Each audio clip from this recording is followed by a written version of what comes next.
Götürdüm, getdim alimin yanına, dedim ki, bəs mənim qardaşım filan kəsdi məşhur quldurdu, məsələn, şəhərdə kimdən xoş gəlmədi, bıçağı çıxardıb, vurub,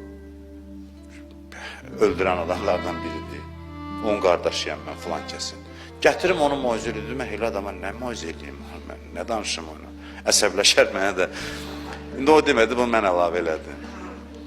Mən ona söz təsir eləməz dedi ona. Onun sözlə düzələn məsələ deyil. Çox israr elədim ki, yazıldı filan. Dedi ki, belədirsə ya bir şey eləyək, yoxlayaq. Götür onu apar Kərbəlaya, görək nə olur. Ged apar, gör bir şey dəyişsə, onu nə bir halı dəyişsə, halı. Bir balaca kövrələ bilsə, gətir sonra. Şimdi onda nəsə var hələ, ölməyib insanlıq. Mən də buna dedim ki, gedək Kərbəlaya. Dedi, nə Kərbəla, həm Kərbəlada nə işim? Dedim ki, gəl gedək, mən tək getməyim.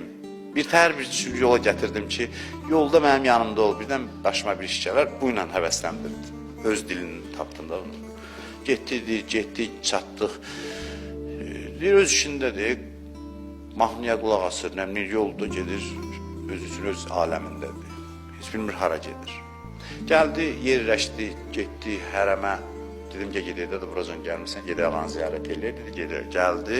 Görürəm elə heç belə öz ikisində, gözüm bundadır, görməyənir, oxuyur öz üçün, zümzüm eləyinəsə gedir. Çatdıq deyə qapısına İzni Duxul oxumağa başladım mən. İzni Duxul var, ziyarətlərə gedəndə nəyə də oxumasınız, İzni Duxulu oxuyun. Hətta alimlər deyir ki, o icazətdə daxil olma icazəsidir. Deyirlər, o İzni Duxulda halın dəyişsə yaxşıdır ki, icazə verdilər qapıdan girəsən. Deyir, gəldim, dayandım, İmam Hüseynin hərəminin qapısındayam hələ. Dedim, ədxulu ya Mevlay, onlar daxil olun, icazə istədim. Ədxulu ya Mevlay, onlar daxil olun, deyir, mən biraz ürəyim sındı. Baxdım buna, gördüm ki, bu da kövrəldi.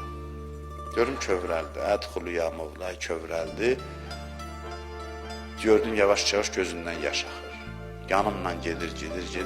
Deyir, gəlib İmam Hüseynin zərihinə çatanda, məzarına çatanda gördüm, bu diz üstə düşdü də, diyana bilmədi. Diz üstə düşdü, deyir, yapışdı zərihdən, bunun fəryadı ucaldı. Deyir, mən də məqamdan istifadə elədim, dedim, ağaya söz ver ki, bıçağı əl atmayacaqsın. Deyir, elə bu məqamda bunu da söz verdi. Ondan sonra gəldi də alim yanına getməyə ehtiyac olmadı. İmam Hüseyin sevgi öz işini gördü. Sevgi bunu dəyişdi. Da heç moizəyə ehtiyac olmadı. Dəyişdi də bilirsiniz, sonralar hansı məqamlara getdicə.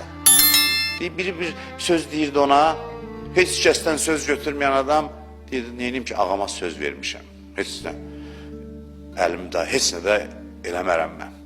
Elə, sevginin gücündən danışıram. Adamı düzəltmək üçün, özünü tərbiyə üçün sevgi qədər təsirli vasitə axtarmayın, tapa bilməyəcəksiniz. Sevgi çox mühüm məsələdir.